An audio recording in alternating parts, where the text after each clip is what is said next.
ఒకవేనా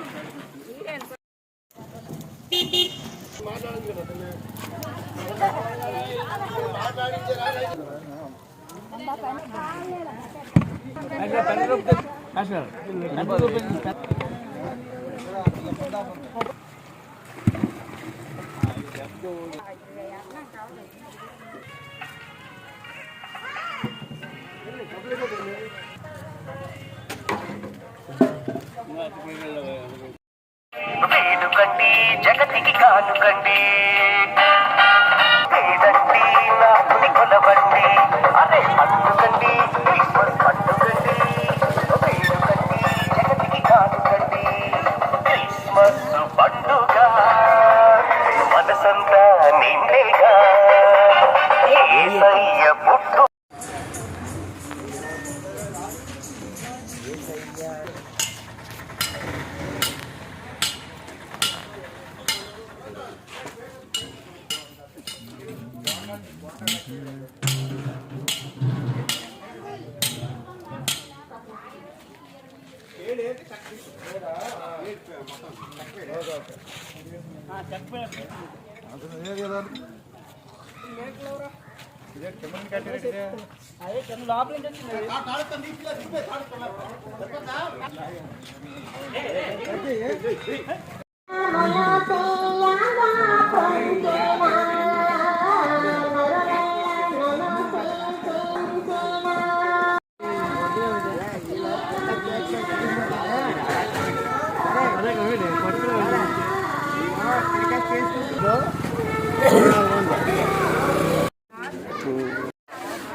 కొడుకున్న చేతిలో కొడుకున్న బాగుందా బాగుంది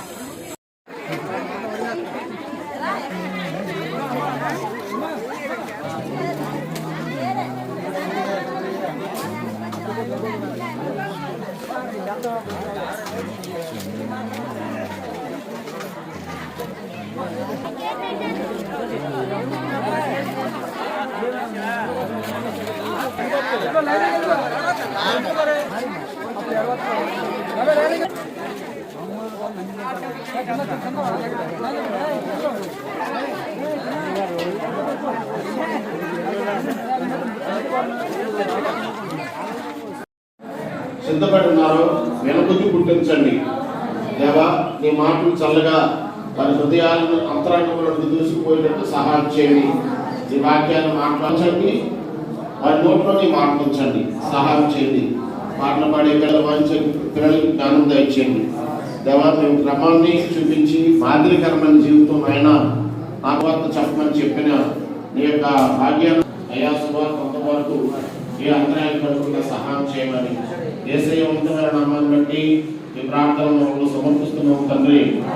ఆమేన్. ప్రభుని యొక్క చల్లని నీడలో మరి గతంలో మేము జరిగింది. మరి మేము చెప్పే కాదండి మార్గం. ఈ మార్గం ఏమిటంటే ప్రతి మనిషి విషయాలన్నీ ముందు పెట్టాలన్నదే మా యొక్క సంకల్పం. మనలో పాపంలో పడిపోయి పాపభంకరమైన జీవితాల్లో ఉంటే ఆయన చాలా బాధపడుతూ అనేక మందిని ఇటువంటి రాజ్యానికి చేరుస్తుందో ఆ మార్గం క్రీస్తు రక్తం చిందించింది, పాప క్షమాపణ లేదు. సర్వ పాప పరిహారం రక్త ప్రోక్షణ ఆవశ్యకం. తద్రక్తం పరమాత్మేనా పుణ్యదాన బలియాగమని సామవేదం మహాతాండ్య బ్రాహ్మణంలో రాయబడిన మాట. ఈ రక్తము మనిషి యొక్క రక్తము చిందించాలి. ఆ మనిషి రక్తం చేస్తే అందరూ పాపం చేసి దేవుడు అనుగ్రహించి మహిమను పొందలేకపోతున్నారు కదా. ఎవరి రక్తం వలన మనిషికి విముక్తి వస్తుందని చేయబడిన ప్రవచన వాక్యాలు ఇవి. ఇదిగో కన్యక గర్భవతి కుమారుని కంటది, ఆయనకి ఇమ్మానుయేలుని పేరు పెడతారు, ఆయన పేరు యేసు అని చెప్తారండి. దేవుని ప్రజలారా గమనించండి, అనేక వేదాల్లో వ్రాయబడిన యేసే క్రీస్తుగా ఈ లోకానికి వచ్చి మానవ జన్మెత్తి మానవ పాపాలన్నీ క్షమించడానికి, నువ్వు చేసిన తప్పుకు నువ్వు శిక్ష భరించాలి.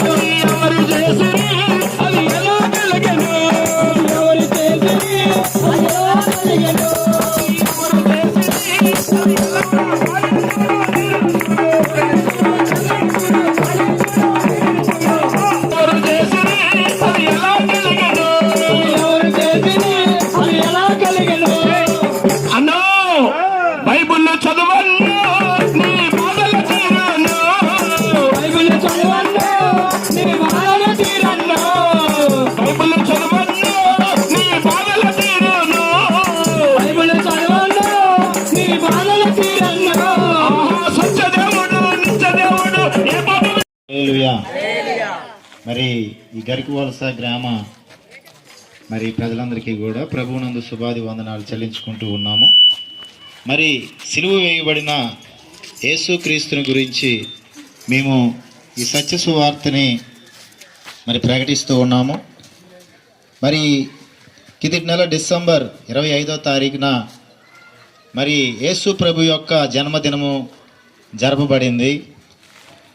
ఆయన సిలువ వేయబడి పరలోక రాజ్యమును విడిచిపెట్టకూడని భాగ్యమని ఎంచుకొనక దీనునిగా రిక్తునిగా ఈ లోకములోనూ ఆయన 2025 సంవత్సరాల క్రితము ఈ లోకములో ఆయన ఒక నరుడుగా జన్మించాడు. హల్లెలూయా, హల్లెలూయా.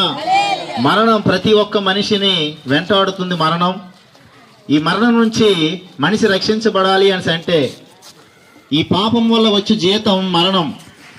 ఏ మనిషి అయినా సరే, రాజైనా పేదవాడైనా గొప్పవాడైనా ఎటువంటి మనిషి అయినా సరే తగిన సమయంలో మరణించక తప్పదు.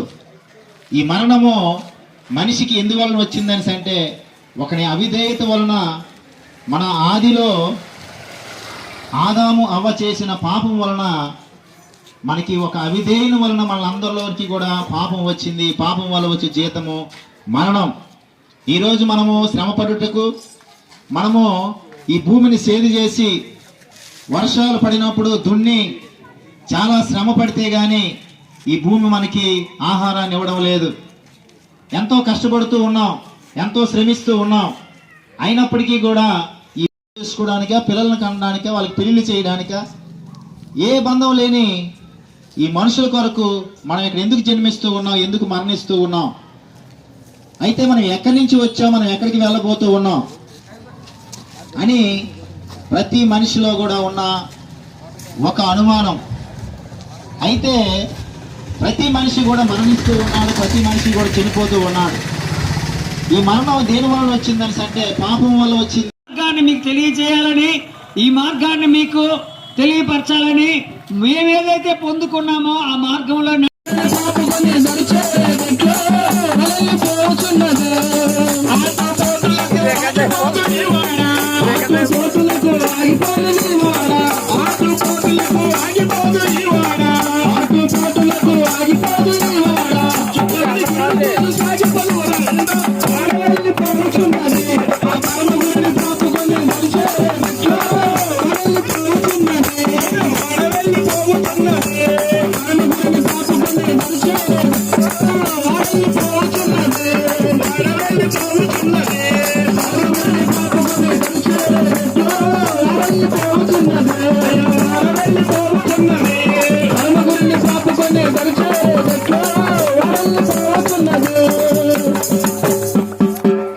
జల్దీ ఆనే.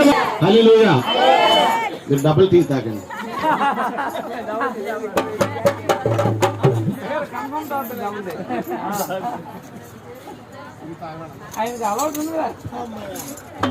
హల్లెలూయా.